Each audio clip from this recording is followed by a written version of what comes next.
मेवात के लोगों को, मैं सभी को दुख है कि ये नचनिए बने हुए हैं, लड़कियों को नचाते हैं, डांस करते हैं, डीजे बजाते हैं और बेशर्मों की तरह मतलब वोट मांगने का एक भी इनका सभ्य तरीका नहीं है। राहुल गांधी इस भ्रम में ना रहे हैं, कांग्रेस हाईकमान इस भ्रम में ना रहे कि मुसलमान बिना कुछ सम्मान लिए और बिना कुछ सम्मान दिए उनके साथ चलता रहेगा। ये पूरी कौम की आवाज़ है जो मेवात से उठाई गई है, हिंदुस्तान के मुसलमानों की आवाज़ है। उलेमाए मेवात की जानिब से राजनीतिक जागरूकता अभियान के तहत मेवात जन अधिकार कॉन्फ्रेंस नूह के सामुदायिक भवन में आयोजित की गई, जिसमें कार्यक्रम की शुरुआत कुरान पाक की तिलावत से की गई। इस कॉन्फ्रेंस का मुख्य उद्देश्य मेवात के हक और अधिकारों को सुनिश्चित कराना है। इस कार्यक्रम की अध्यक्षता अकबर कासमी ने की। देखिए आगे की रिपोर्ट।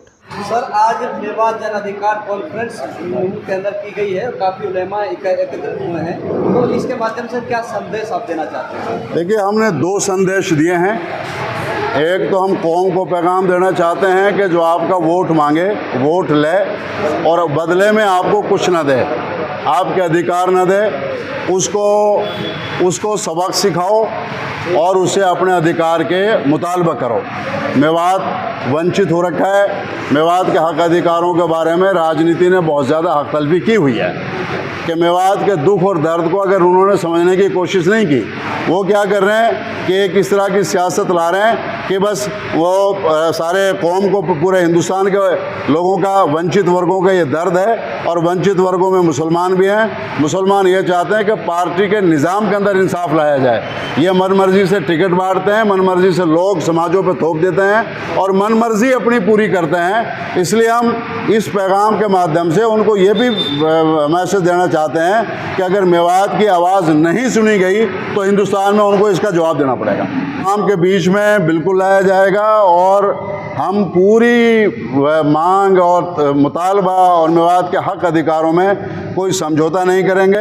राहुल गांधी इस भ्रम में ना रहे हैं, कांग्रेस हाईकमान इस भ्रम में ना रहे कि मुसलमान बिना कुछ सम्मान लिए और बिना कुछ सम्मान दिए उनके साथ चलता रहेगा। ये पूरी कौम की आवाज़ है जो मेवात से उठाई गई है, हिंदुस्तान के मुसलमानों की आवाज़ है। क्या लगता है सर कि सैकड़ों की तादाद में उलेमा इकट्ठे हुए हैं, तो इस पर कुछ अमली जामा पहनाया जाएगा? बिल्कुल। उलमा, जब आप देखिए, उलमा का लिए सबसे मुश्किल काम ये होता है कि या तो उलमा किसी चीज़ में आते नहीं हैं, खड़े नहीं होते हैं, और या फिर अगर उलमा खड़े हो जाते हैं तो फिर वो उस बात को अंजाम तक पहुंचाते हैं। अब उलमा अपने हक अधिकारों के लिए, मजलूमों की आवाज़ के लिए 36 कौमों के लिए खड़े हो चुके हैं और ये आवाज़ या तो पार्टियों को सुधार करना पड़ेगा और नहीं तो फिर उलमा इनको अंजाम तक पहुंचाएंगे और तीसरा विकल्प को इस मुल्क में जन्म देंगे। ये घोषणा पत्र की भी आपने बात की है सर, कि घोषणा पत्र जो नेताओं की तरफ से ले जाएंगे, आप भी अपनी तरफ? पार्टी की तरफ से भी हमें घोषणा पत्र चाहिए और मेवात के जो कैंडिडेट हैं उनसे भी हमें घोषणा पत्र चाहिए, क्योंकि मेवात के मामले डबल है।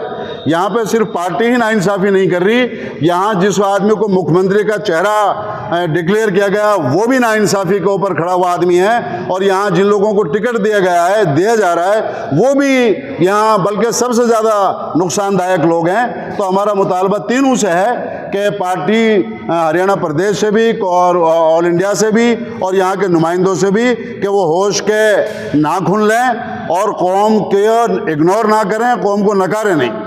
मेवात की जनता से क्या अपील करना चाहते हैं? मेवात की जनता अल्हम्दुलिल्लाह खड़ी हुई है। मेवात के लोगों को, मैं सभी को दुख है कि ये नचनिए बने हुए हैं, लड़कियों को नचाते हैं, डांस करते हैं, डीजे बजाते हैं और बेशर्मों की तरह मतलब वोट मांगने का एक भी इनका सभ्य तरीका नहीं है और कौम के लिए घोषणा पत्र जारी नहीं करते। ये नहीं कहते कि हम सब तक गलती हुई है और आगे हम आपके लिए ये काम करेंगे। तो कौम तो दुखी है। कौम को तो ऐसा लग रहा था हमारे खड़े होने से पहले कि हमारे पास कोई विकल्प नहीं है। अब उलमा खड़े हुए हैं तो कौम की चारों तरफ से हमारे पास मैसेज आ रहे हैं कि आप इस आवाज़ को ताकतवर बनाओ, हम आपके साथ खड़े हुए हैं। और कुछ नहीं पता कि आने वाले 72 घंटों के अंदर, 50 घंटों के अंदर बात किस रुख की तरफ चली जाए। कौम महान है, कौम बड़ी होती है, पार्टी बड़ी नहीं होती। मेवात के खास मुद्दे क्या हैं सर? मेवात के खास मुद्दे यहाँ पे तालीम यहाँ का सबसे बड़ा मुद्दा है और तालीम के बारे में हम आपको बताएं अगर, तो इतनी आसानी के साथ यहाँ 100% तालीम इनकलाब लाया जा सकता था